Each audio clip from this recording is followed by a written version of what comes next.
ॐ पार्थाय प्रतिबोधितां भगवता नारायणेन स्वयं व्यासेन ग्रथितां पुराणमुनिना मध्ये महाभारतम् अद्वैतामृतवर्षिणीं भगवतीम् अष्टादशाध्यायिनीम् अम्ब त्वामनुसन्दधामि भगवद्गीते भवद्वेषिणीम्। वसुदेवसुतं देवं कंसचाणूरमर्दनं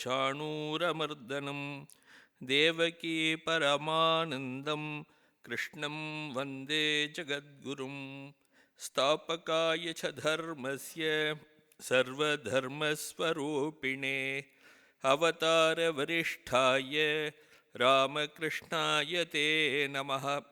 जननीं शारदां देवीं रामकृष्णं जगद्गुरुं पादपद्मे तयो श्रुत्वा प्रणमामि मुहुर्मुहुः। नमः श्रीयतिराजाय विवेकानन्दसूरये सच्चित्सुखस्वरूपाय स्वामिने तापहारिणे.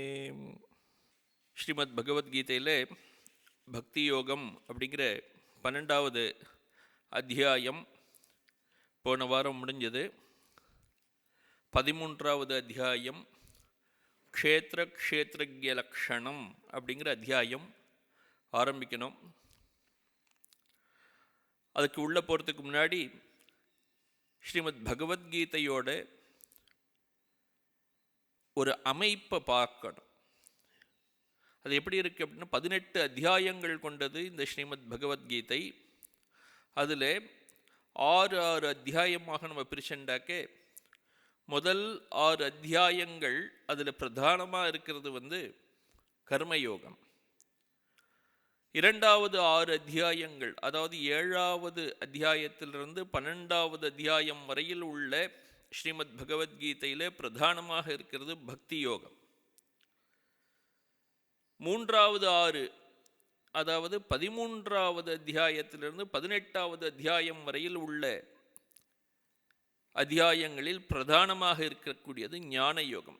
இப்படி கர்மயோகம், பக்தி யோகம், ஞான யோகம் அப்படின்னு 3ஆக பிரிக்கப்பட்டது ஸ்ரீமத் பகவத்கீதை.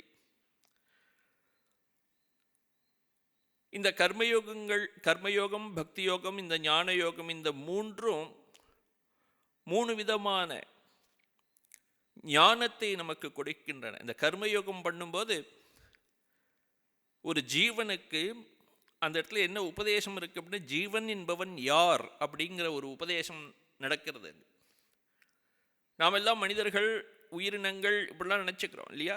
உண்மையிலேயே நாம் யார் அப்படிங்கிறது அந்த இடத்துல கர்மயோகங்களை சொல்லக்கூடிய முதல் 6 அத்தியாயங்களிலே நம்முடைய உண்மையான ஸ்வரூபம் என்ன அப்படிங்கிறது பகவத்கீதை சொல்லிடுறது.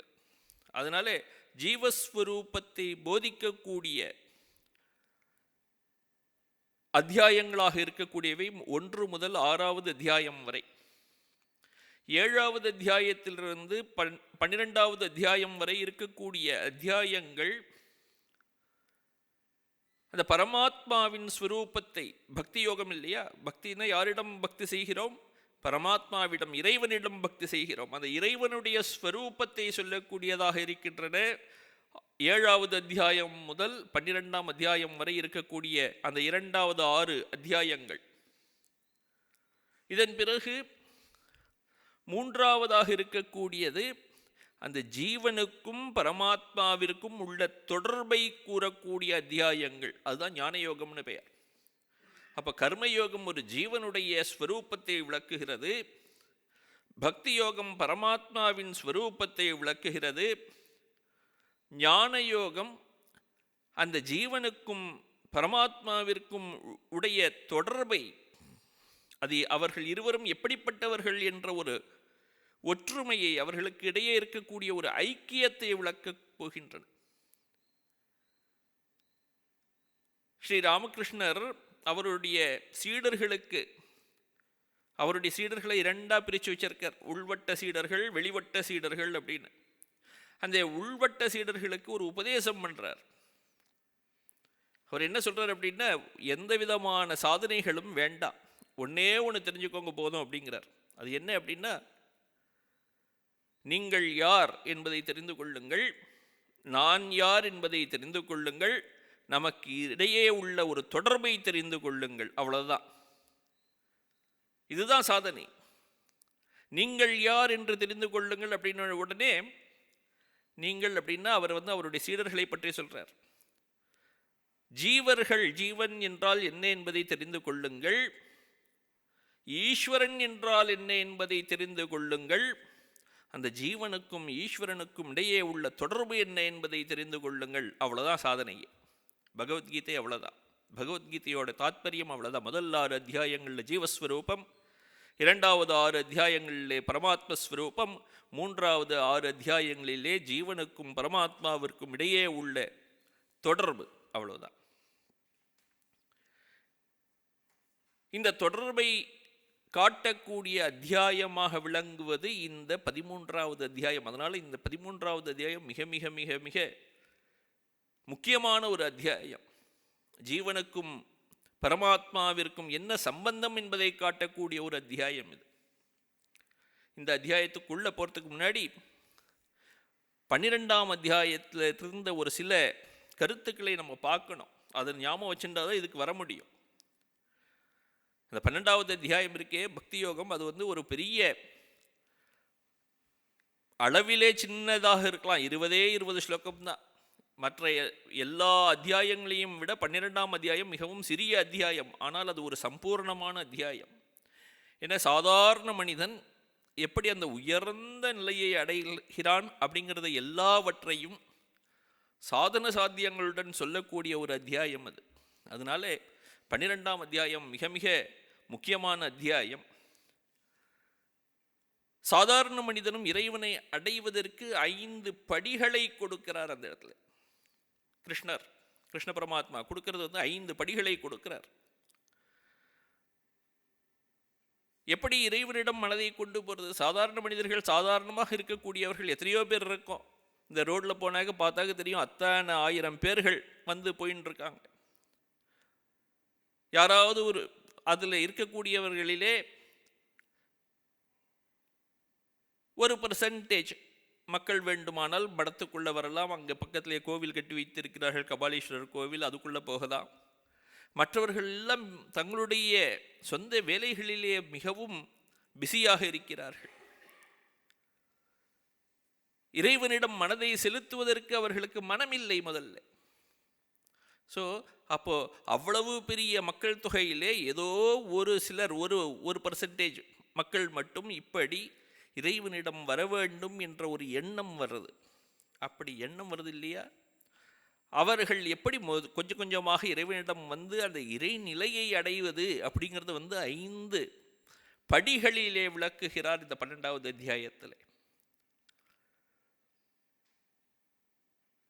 உள்ள வரக்கூடியவர்கள் எல்லோரும் எல்லாவற்றையும் துறந்து விட்டு வந்து விடுவதில்லை. அப்படி எதிர்பார்க்கவும் இல்லை கிருஷ்ணர்.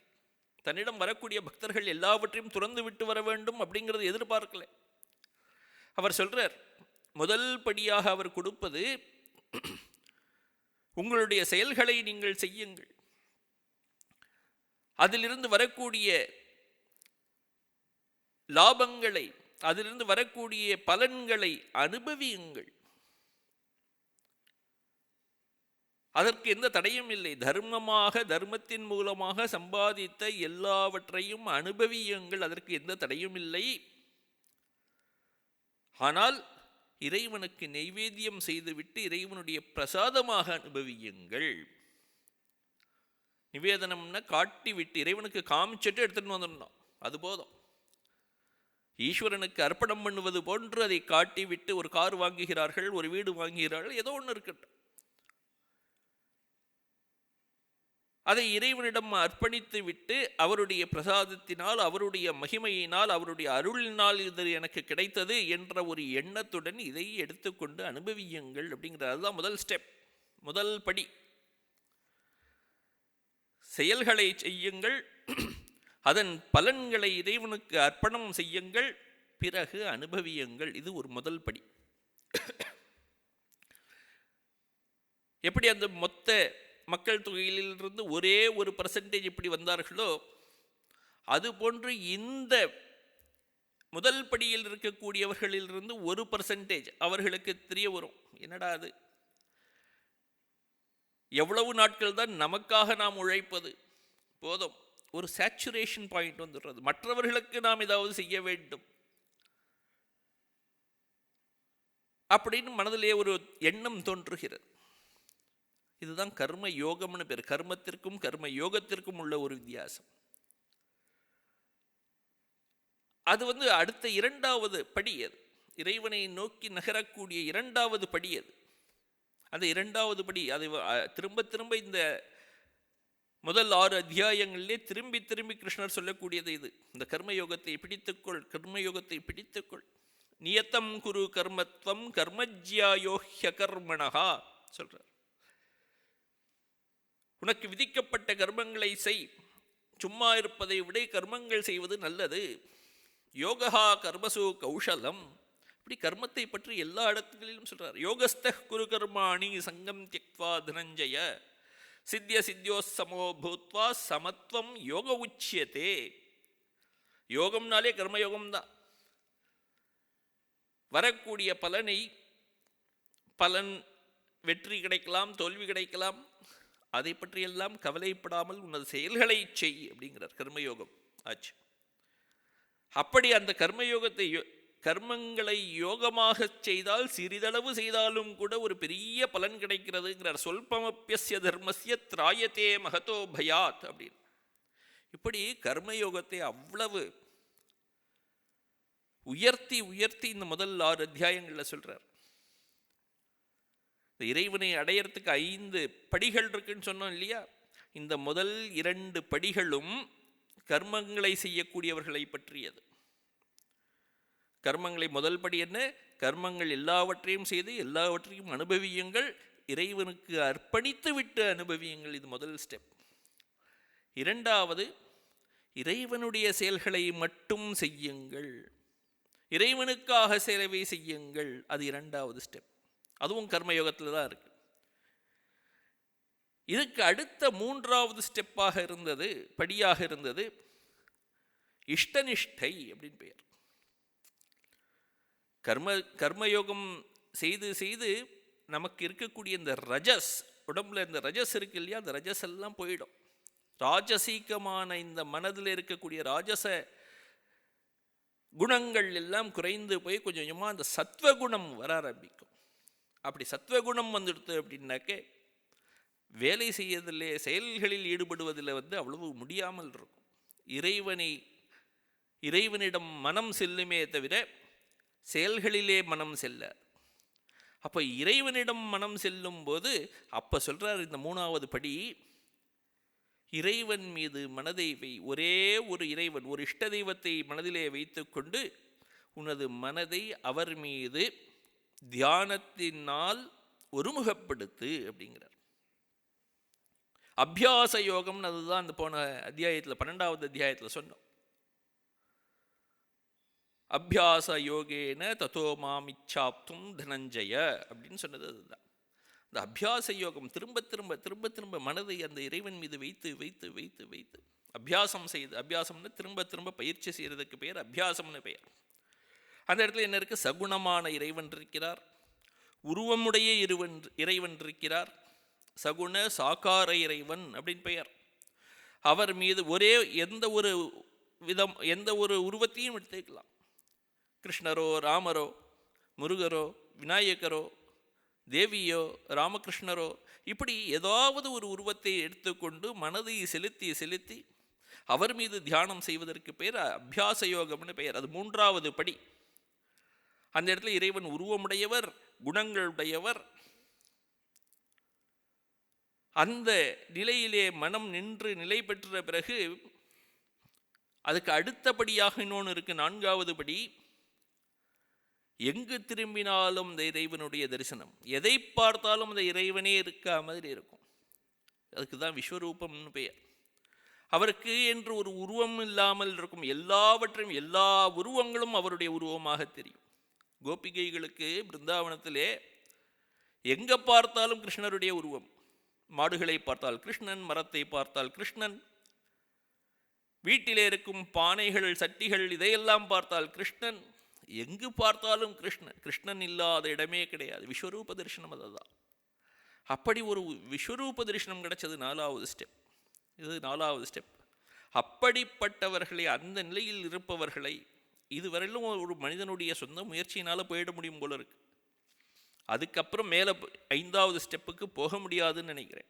அதனால தான் இந்த இடத்துல கிருஷ்ணர் சொல்கிறார், தேஷாம் அகம் சமுத்தர்த்தா மிருத்யு சம்சார சாகராத் பவாமி. போன அத்தியாயத்தில் பார்த்தோம். அந்த நிலையில் இருக்கக்கூடிய பக்தர்களை நான் கை தூக்கி விடுகிறேன் அப்படிங்கிறார். அங்கே இறைவனுடைய அருள் தேவைப்படுறது, அனுகிரகம் தேவைப்படுறது. இறைவனுடைய அனுகிரகம் இல்லாமல் அந்த நேரத்திலே இந்த விஸ்வரூபத்திலிருந்து, சகுணமாக இருக்கக்கூடிய அந்த தியானத்திலிருந்து நிர்குணமாக இருக்கக்கூடிய நிலை, 5வது நிலை, அந்த 5வது நிலைக்கு போகணுன்னா அங்கே இறைவனுடைய அனுகிரகம் தேவைப்படுறது. அதுக்கு தான் பக்தி வேணும்னு சொல்கிறது. அப்போ 3வது மற்றும் 4வது படிகள் இந்த பக்தி யோகத்தை சொல்கின்றன. 4வது படியில் இருப்பவனுக்கு அந்த இறைவனுடைய அனுகிரகம் கிடைக்கிறது. அவன் 5வது படிக்கு செல்கிறான். 5வது படி நிர்குண பிரம்மத்துடைய படி. அந்த நிலையில் இருப்பவன் இறைவனுடன் ஒன்றுபட்டு விடுகிறான். அதை கிருஷ்ணரே சொல்றார், ஞானி து ஆத்மைவமே மதம். அந்த ஞானியாக யார் இருக்கிறானோ அவனுக்கும் எனக்கும் எந்த ஒரு வித்தியாசமும் இல்லை. நான் அவனே, அவனே நான் அப்படின்னு அவர் கிருஷ்ணர் சொல்றார். நிர்குண பிரம்மத்தை அடைந்து விடுகிறான் அவன். எந்த ஒரு சகுணமும், சகுணம்னா குணங்களுடன் சேர்ந்தது, நிர்குணம்னா குணங்கள் அற்றது, குணங்கள் அற்றதான அந்த நிலையை அடைந்து விடுகிறான். ராமகிருஷ்ணருடைய வாழ்க்கையை படித்தவர்களுக்கு இது தெரியும்.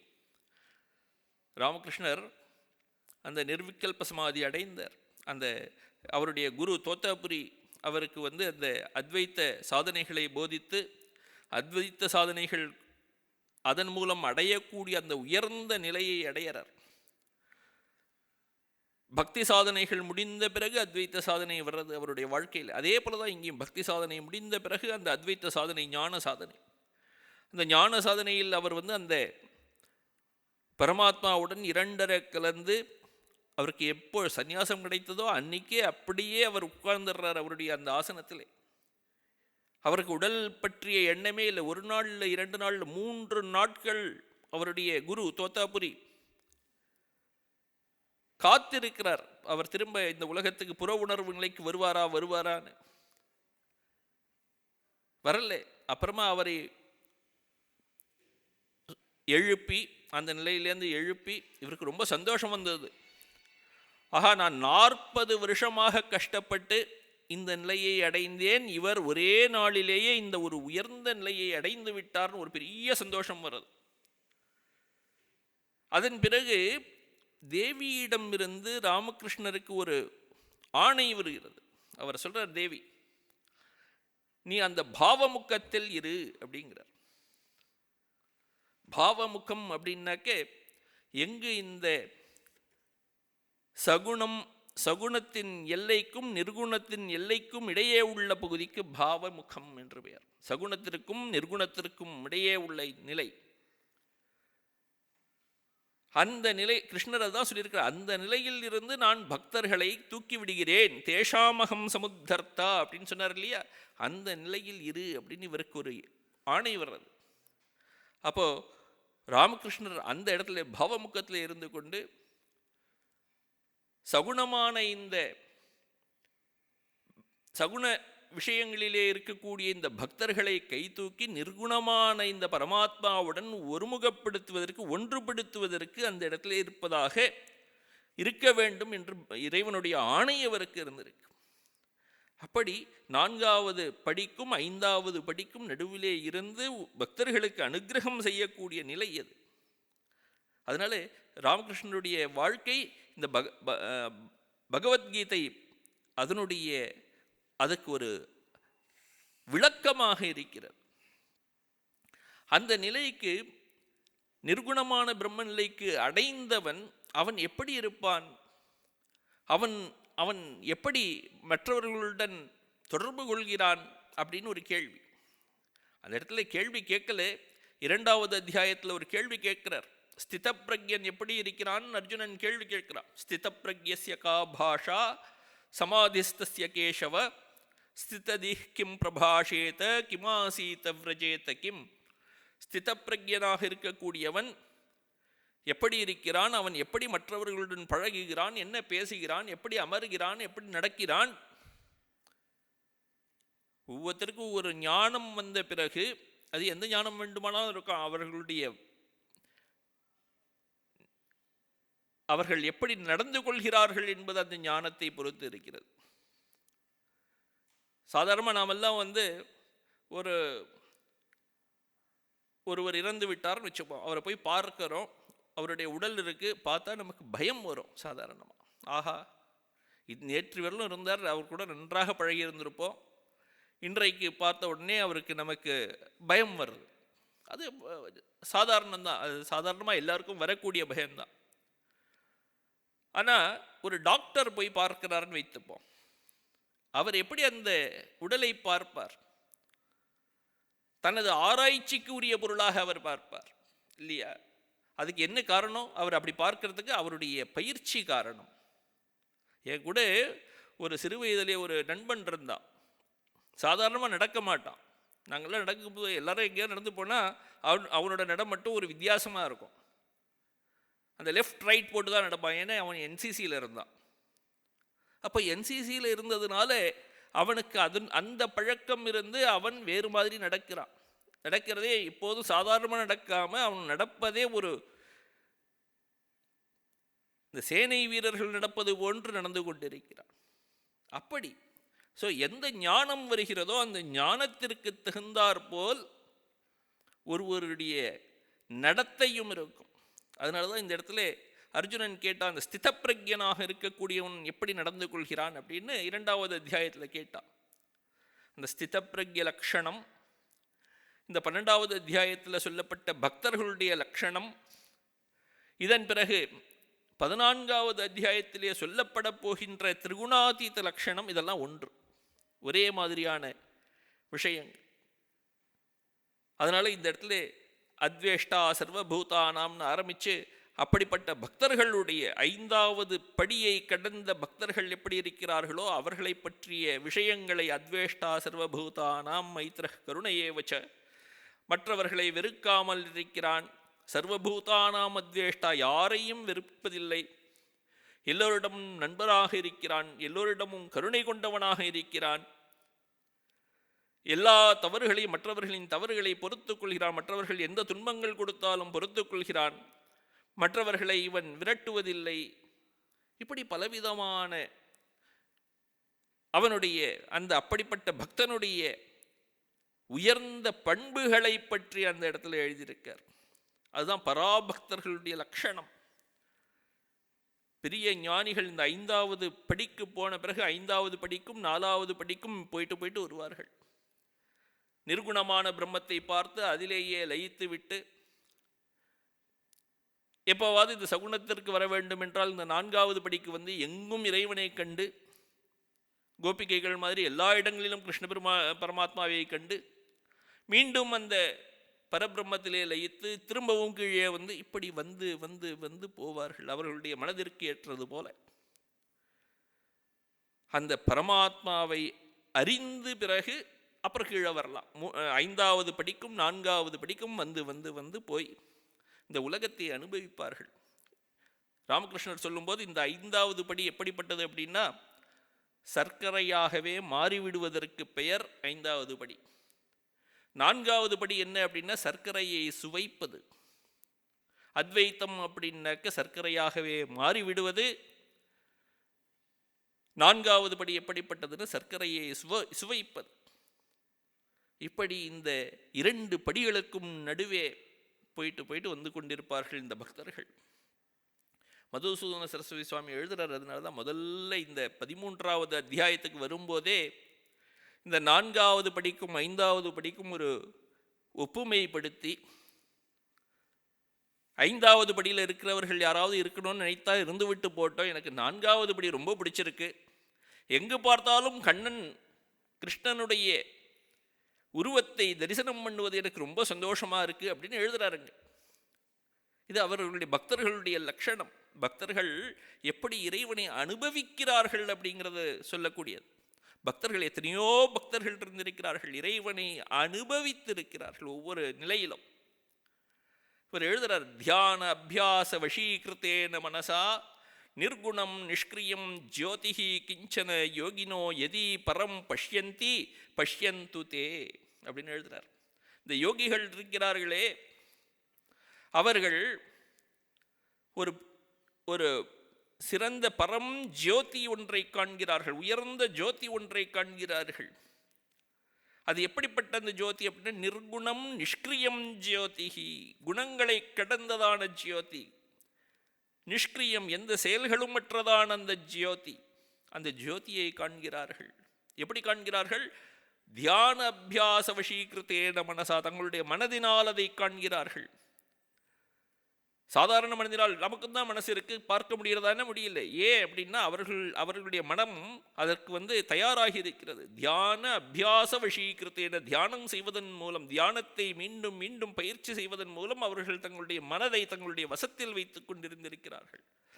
அப்படிப்பட்ட அந்த யோகிகள், மனதை தங்களுடைய வசத்திலே வைத்திருக்கக்கூடிய யோகிகள், அந்த உயர்ந்த நிர்குணமான நிஷ்கிரியமான அந்த ஜோதியை காண்கிறார்கள்.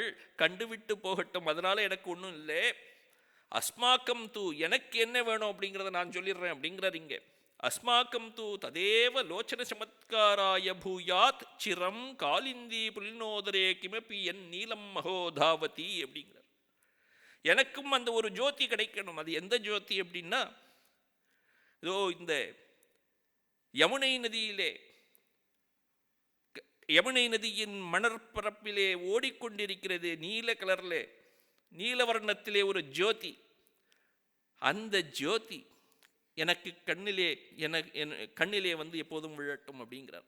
அஸ்மாக்கம் தூ ததேவ ஜோதிக, அதே அந்த ஜோதியே, எந்த யோகிகளுக்கு எந்த ஜோதி கிடைச்சதோ அதே ஜோதி நீலம் மகோதாவதி, நீலவர்ணத்திலே இருக்கக்கூடிய அந்த ஜோதி காலிந்தி புலினோதரே தாவதி, அந்த காலிந்தி புலினம்னாக்க அந்த யமுனையின் மணற்பரப்பிலே ஓடிக்கொண்டிருக்கிற அந்த ஜோதி, அந்த ஜோதி என்னுடைய மனதிலே எப்போதும் இருக்கட்டும் அப்படிங்கிறார். என்ன ஒரு கிருஷ்ணரை எப்படி அனுபவிக்கிறார் பாருங்க. எல்லா விதமான பக்தர்களும் கிருஷ்ணரை இப்படிதான் அனுபவித்தார்கள். நாராயண தீர்த்த தரங்கர்னு ஒருத்தர் இருந்தார். இங்கே நம்மளுடைய தட்சிண பாகத்திலே, தென்னகத்திலே மிகவும் பிரசித்தி பெற்றவர். அவர் எழுதுறார், யசோதை கிருஷ்ணருக்கு கையிலே வெண்ணெயை எடுத்துட்டு போராளாம், எடுத்து ஊட்டுறதுக்கு. கிருஷ்ணர் இருந்து உட்கார்ந்து சாப்பிட்டாடா? இல்லை, ஓடிண்டே இருக்கான், தெருவா ஓடுறானா, சும்மா இல்லை. அந்த பிருந்தாவனத்திலே எல்லா இடங்களிலும் ஓடிக்கொண்டிருக்கிறான் அவன்.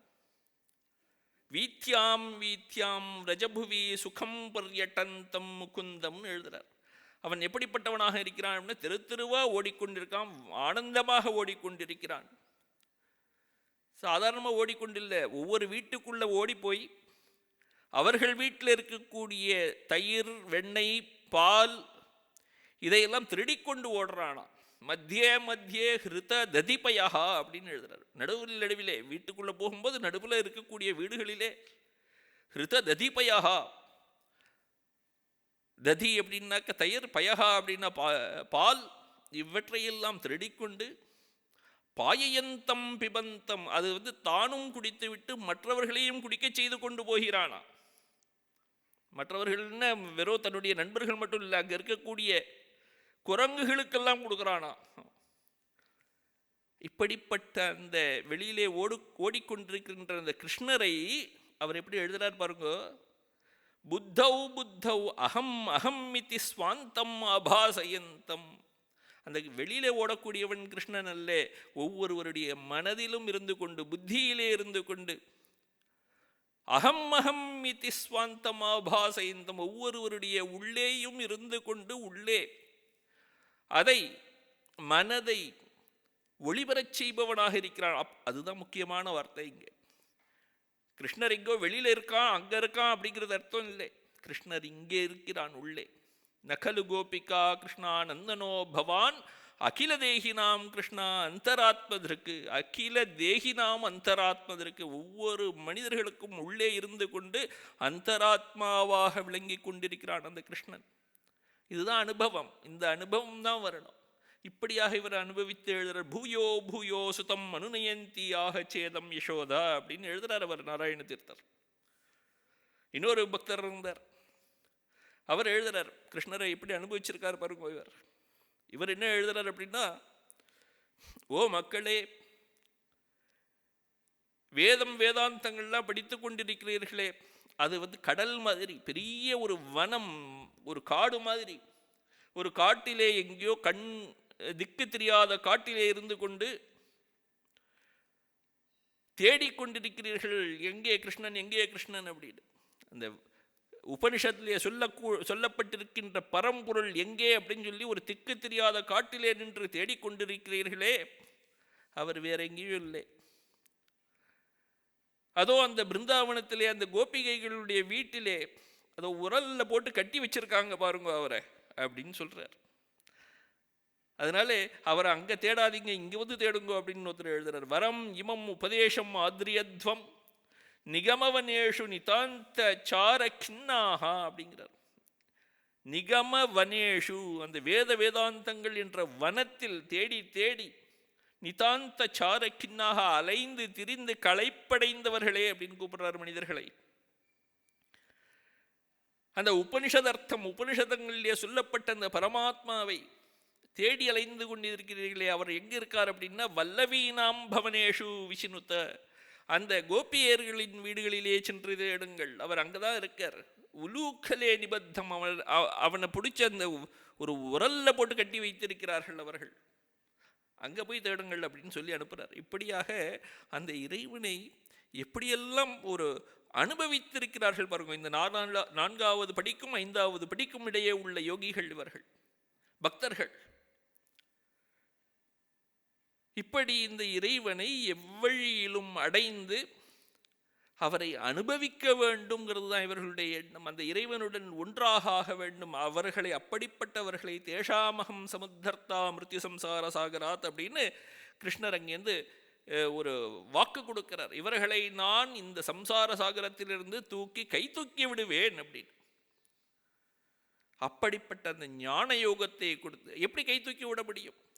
அவர்கள் ஒருவரை காப்பாற்ற வேண்டும் என்றால் அந்த ஞானத்தை கொடுத்து காப்பாற்ற வேண்டும். அந்த ஞானத்தை கொடுக்கின்ற அத்தியாயம் இந்த 13வது அத்தியாயம், ஞான யோகம்னு. அதனாலதான் இதுக்கு பேர். இந்த அத்தியாயத்திற்கு ஞானம் இந்த 6 அத்தியாயங்களுக்கும் ஞான யோகம்னு பெயர்.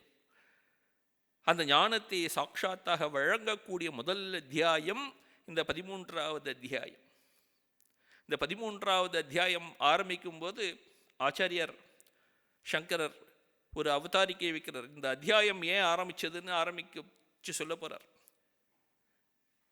இந்த பக்தி யோகம் அப்படின்னு சொன்ன 6 அத்தியாயங்கள், 7லிருந்து 12வது அத்தியாயம் வரையிலும் இருந்த அத்தியாயங்களுடன் இந்த 13வது அத்தியாயத்திற்கு ஒரு தொடர்பு இருக்கு அப்படின்னு காட்டுறார்.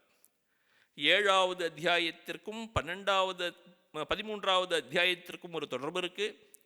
12வது அத்தியாயத்திற்கும் 13வது அத்தியாயத்திற்கும் ஒரு தொடர்பு இருக்கு அப்படின்னு 2 வித தொடர்புகளை காட்டி 13வது அத்தியாயத்தை தொடங்குகிறார்.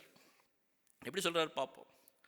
சப்தமே அத்தியாயே சூச்சித்தே த்வே பிரகிருதி ஈஸ்வரஸ்ய அப்படின்னு ஆரம்பிக்கிறார். இறைவனுக்கு 2 விதமான இயல்புகள் இருக்கின்றன அப்படின்னு 7வது அத்தியாயம் சொல்லிது. இயல்புகள் அப்படிங்கிற வார்த்தைக்கு சமஸ்கிருதத்தில் பிரகிருதி அப்படின்னு பெயர். ஏன்னா நம்ம 2 விதமான பெயர்களை நாம் பார்க்க போகிறோம். பிரகிருதி, புருஷன் அப்படின்னு. பிரகிருதி அப்படின்னாக்க இயல்பு, இயற்கை அப்படின்னு வச்சுக்கணும். புருஷன் அப்படின்னாக்க எல்லா உயிரினங்கள் அப்படின்னு வச்சுக்கணும். இயற்கை என்பது மற்ற உயிரினங்கள் அனுபவிப்பதற்காக இருக்கின்றன. இதுதான் தாத்பரியம். மற்ற உயிரினங்கள், எல்லா உயிரினங்களும் இந்த உலகம் என்ற இயற்கையை அனுபவித்து அந்த அனுபவம் மூலமாக அனுபவங்களை பெற்று கொஞ்சம் கொஞ்சமாக வளர்ந்து தான் யார் என்பதை அறிந்து கொண்டு இந்த ஒவ்வொரு படிக்கட்டு வழியாக 5 படிக்கட்டுகள் சொன்னமே, அதன் வழியாக மேலே சென்று இறைவனுடன் அடைய வேண்டும். இதுதான் தாத்பரியம்.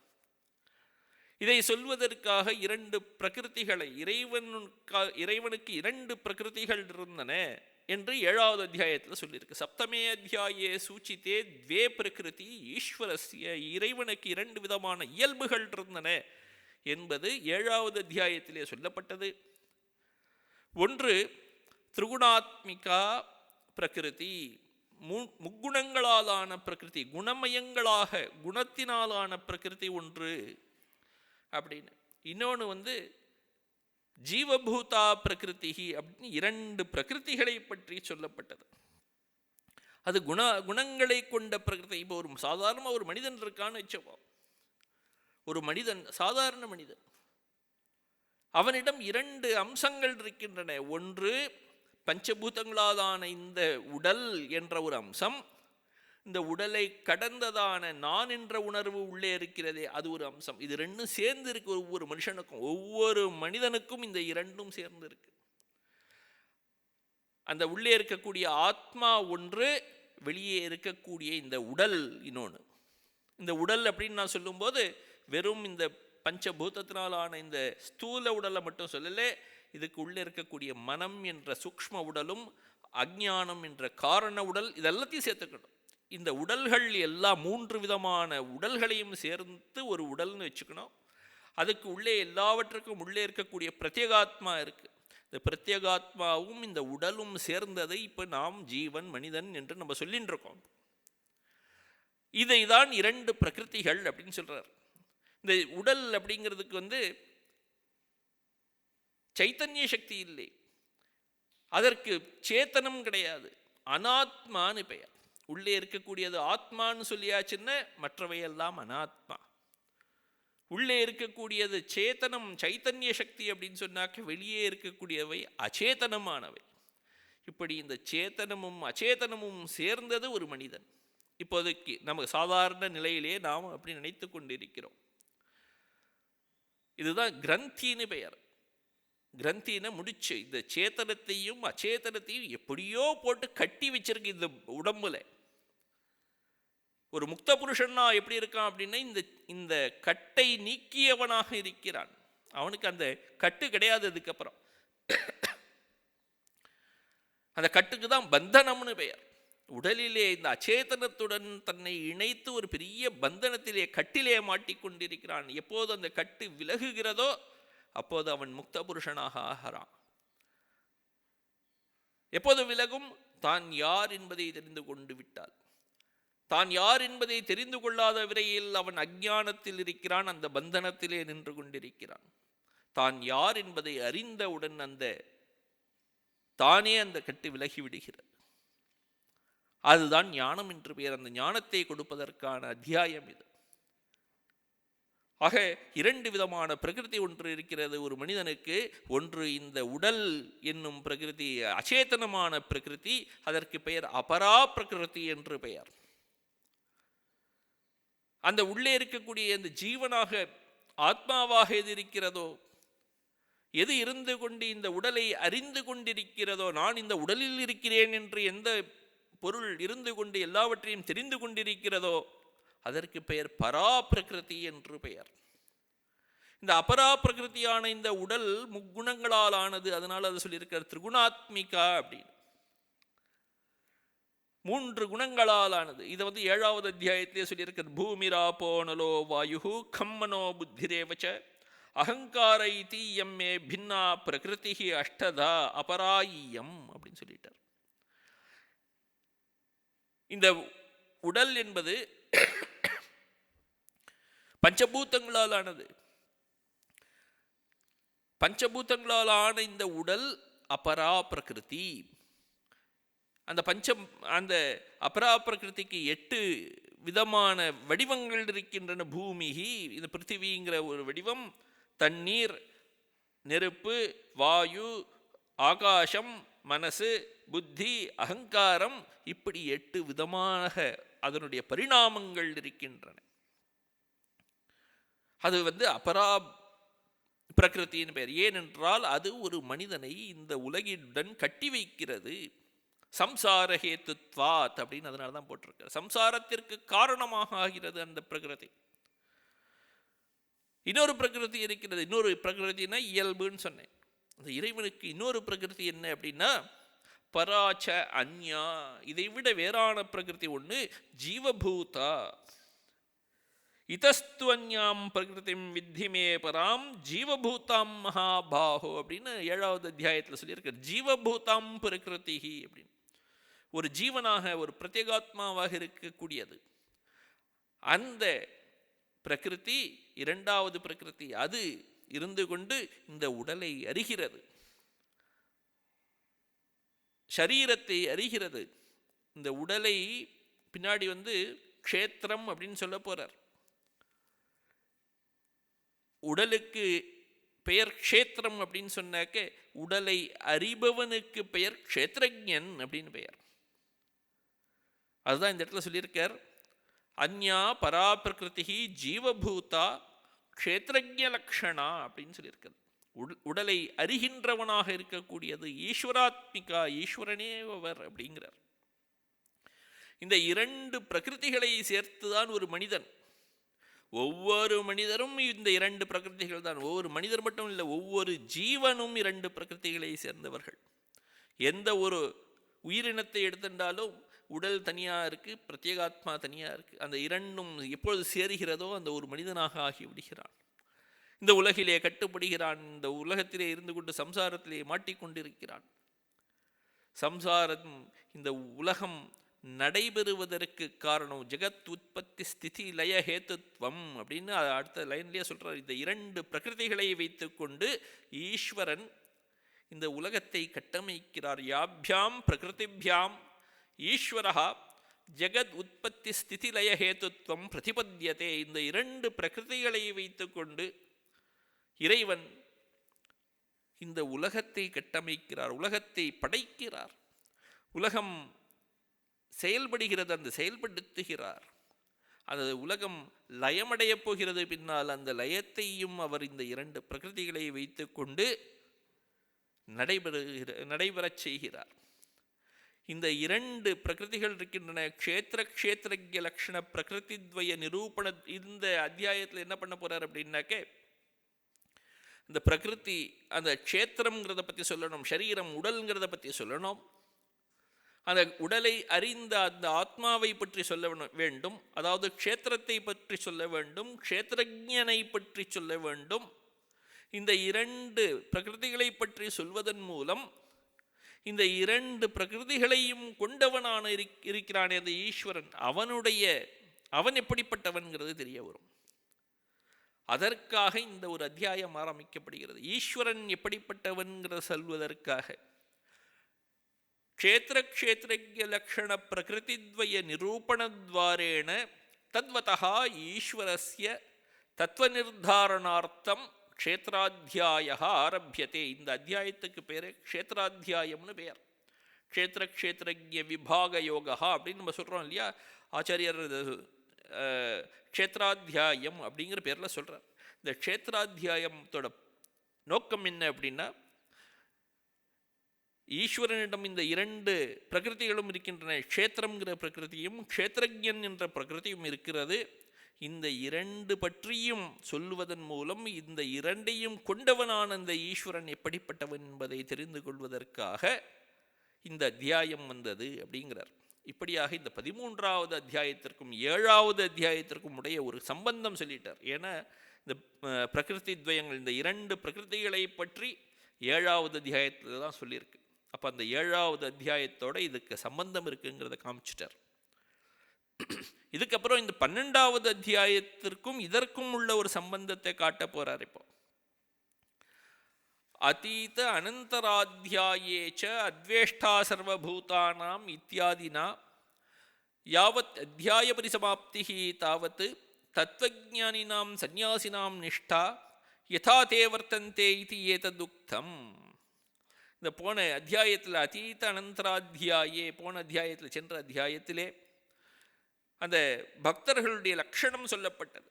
யாரிடமும் அவர்கள் கோபம் கொள்வதில்லை, யாரிடமும் துவேஷம் கொள்வதில்லை, அத்வேஷ்டா சர்வபூதானாம் மைத்ரஹ் கருணையேவச்ச, இப்படியாக இருந்த 8 ஸ்லோகங்கள் 9 ஸ்லோகங்களிலே பக்தர்களுடைய லட்சணம் சொல்லப்பட்டது. அந்த அத்தியாயம் முடிவது வரையில் இருக்கக்கூடிய எல்லா ஸ்லோகங்களிலும் அந்த பக்தர்களுடைய லட்சணம் சொல்லப்பட்டது. தத்துவஞானிகள் அவர்கள் எப்படி வாழ்கிறார்கள்ங்கிறத பற்றி சொல்லப்பட்டது. நிஷ்டா யதா தே வர்த்தந்தே, எப்படி அவர்கள் இருக்கிறார்கள் அப்படின்னு. எந்த ஞானம் இருந்ததால் அவர்கள் அப்படி இருந்தார்களோ, கேன தத்துவஞானேன யுக்தாக யதோக்த தர்மாச்சரணாத் பகவதः பிரியாக பவந்தி. எந்த தத்துவஞானத்தை அவர்கள் அடைந்திருந்தார்களோ அதன் மூலமாக இறைவனுக்கு பிரியமானவர்களாக ஆனார்களோ. ஞானி தூ ஆத்மைவதே மதம் அப்படின்னு சொன்னார் இல்லையா? அந்த ஞானிக்கும் எனக்கும் வித்தியாசமே இல்லைன்னு சொல்லிட்டார். பக்திமான் சமே பிரியா அப்படின்னு சொன்னார். இந்த பக்திமானாக இருக்கக்கூடியவன், இந்த ஞானத்தையுடைய இந்த மாதிரி ஆச்சரணம் செய்பவன், நடந்து கொள்பவன் எனக்கு மிகவும் பிரியமானவன் அப்படின்னு போன அத்தியாயத்தில் இருக்கக்கூடிய 9 ஸ்லோகங்களில் சொல்லியிருக்கார். எந்த ஞானத்தை பெற்று எந்த நன்னடத்தையை கொண்டிருந்தால் அவர்கள் இறைவனுக்கு மிகவும் பிரியமானவர்களாக ஆவார்களோ அதை பற்றி தெரிந்து கொள்ள வேண்டும். பக்தர்களுடைய உயர்ந்த நிலையை பற்றி தெரிந்து கொள்ள வேண்டும். எதனால் அவர்கள் அப்படி அந்த உயர்ந்த நடத்தையை பெற்றார்கள் அப்படின்னு. நான் சொன்னது போல, ஒருவன் அந்த என்சிசியில் நடக்கக்கூடிய பையன், அவனுடைய நடக்கிறான்ங்கிறது நமக்கு தெரியாது. எந்த ஞானத்தினால் அவன் அப்படி நடந்தான்னு நமக்கு தெரியாது. என்சிசியில் இருக்கக்கூடிய பயிற்சியினால் அவன் அப்படி நடந்தான் அப்படின்னு நமக்கு தெரியாது. அதனால் அவன் இப்போ அதே போன்று இந்த பக்தர்கள் தங்களுக்கு ஏதோ ஒரு ஞானத்தின் மூலமாக அவர்கள் இப்படி நடந்து கொண்டார்கள். அது என்ன ஞானம் அப்படின்னா, தனக்கும் ஈஸ்வரனுக்கும் இருக்கக்கூடிய அபேத ஞானத்தை பெற்றதனால், அந்த அபேத ஞானத்தை பற்றி போதிப்பதற்காக, இறைவனுக்கும் பக்தனுக்கும் எந்த வித்தியாசமும் இல்லை என்பதை போதிப்பதற்காக இந்த அத்தியாயம் வந்திருக்கு அப்படின்னு சொல்றார். கேன புனः தே தத்துவஞானேன யுக்தாக யதோக்த தர்மாச்சரணாத் பகவதः பிரியாக பவந்தி இது ஏவம் அர்த்தः சாயம் அத்தியாயः ஆரம்பியதே. இதற்காகவும், இதை சொல்லிக் கொடுப்பதற்காகவும் இந்த அத்தியாயம் ஆரம்பிக்கப்படுகிறது. 13வது அத்தியாயம் ஆரம்பிக்கப்படுகிறது அப்படின்னு சொல்லியிருக்கார். இப்படியாக இந்த அத்தியாயம் எதற்கு வந்தது அப்படிங்கிறது நமக்கு தெரிகிறது. ஜீவன் அப்படின்னு சொல்லும் போதே 2 பிரகிருதிகள் அப்படின்னு சொல்லிட்டோம். ஆத்மா அனாத்மா இரண்டும் அப்படின்னு. உண்மையிலேயே அது சாதாரண மனிதர்களுடைய எண்ணம். அது அவர்களுக்கு இருக்கக்கூடிய ஞானம், அதுதான் அக்ஞானம்னு சொல்றது. எப்போது ஒருவன் மனிதன் தன்னை ஆத்மாவாக உணர்கிறானோ, அனாத்மாவிலிருந்து தன்னை பிரித்து கொண்டு விடுகிறானோ, அப்போதுதான் அவன் ஞானியாக ஆகிறான். போட்டுக்கொண்டிருக்கின்ற இந்த சட்டை கிழிந்து விட்டதுன்னு யாராவது ஒருவன் அழுது கொண்டிருந்தானே ஆனால் அவன் சிறுவன், அவனுக்கு விஷயம் தெரியலைன்னு அர்த்தம். கிழிந்த சட்டையை தூக்கி போட்டு விட்டு இன்னொரு சட்டையை எடுத்து கொண்டு போனானே ஆனால் அவன் ஞானி. இந்த உடலிலே பலவிதமான ரோகங்கள் இருக்கின்றன, நோய்கள் ஏற்பட்டு இந்த உடல் இவ்வளவு கஷ்டப்படுறது இப்படியாக நினைத்து கொண்டிருந்தானே ஆனால், அதனுடன் ஒரு ஐக்கியத்தை வைத்து கொண்டு நான் கஷ்டப்படுகிறேன் என்று நினைத்து கொண்டிருந்தானே ஆனால் அவன் அஞ்ஞானி. உடலிலிருந்து மனதை நீக்கி, எப்படி இந்த தேங்காய் கொப்பரையிலே தேங்காய் அந்த ஓடிலிருந்து வெளியே வந்து விடுகிறதோ கொஞ்சம் முத்தின உடனே, அதுபோன்று மனதை ஞானத்தினால் முத்த செய்ய வேண்டும். உடலிலிருந்து பிரித்து விட வேண்டும். நான் இந்த உடல் அல்ல அப்படிங்கிற ஒரு ஞானத்தை திடமாக கொடுத்து கொடுத்து கொடுத்து திருப்பி திருப்பி அதை மனதிலே செலுத்தி அதையே அவனுடைய இயல்பாக ஆக்கி விட வேண்டும். அப்படி அந்த உடலிலிருந்து மனதை பிரித்து விட்டானே ஆனால் இந்த உடலுக்கு வரக்கூடிய துன்பங்கள் எனக்கு வரவில்லை, உடலுக்கு வந்திருக்கிறது அப்படின்னு சொல்லக்கூடிய ஒரு பக்குவம் வரும். ராமகிருஷ்ணருக்கு அது போல வந்திருந்த போது தொண்டையிலே அவருக்கு அந்த புற்றுநோய் வந்தது. அவர் சொன்னார், உடலுக்கும் இந்த நோய்க்கும் அது ரெண்டும் ஒன்று பார்த்துக்கிட்டோம், மனமே நீ இறைவன் நில் அப்படின்னு சொன்னார். தனது மனதை இறைவனிடம் வைத்துவிட்டு இந்த உடலை பற்றிய எண்ணமில்லாமல் இருந்தார் அவர். அப்படி ஒரு நிலை ஞானிகளுக்கு வரணும். அதுதான் ஞானிகளுடைய நிலை. அந்த நிலையை கொண்டு வருவதற்காக, அதை காட்டுவதற்காக, பக்தன் அப்படிப்பட்டவன் என்பதை காட்டுவதற்காக இந்த அத்தியாயம் ஆரம்பிக்கப்படுகிறது. இந்த அத்தியாயத்தில் இருக்கக்கூடிய ஸ்லோகங்களை நம்ம அடுத்த வகுப்பில் பார்க்கலாம்.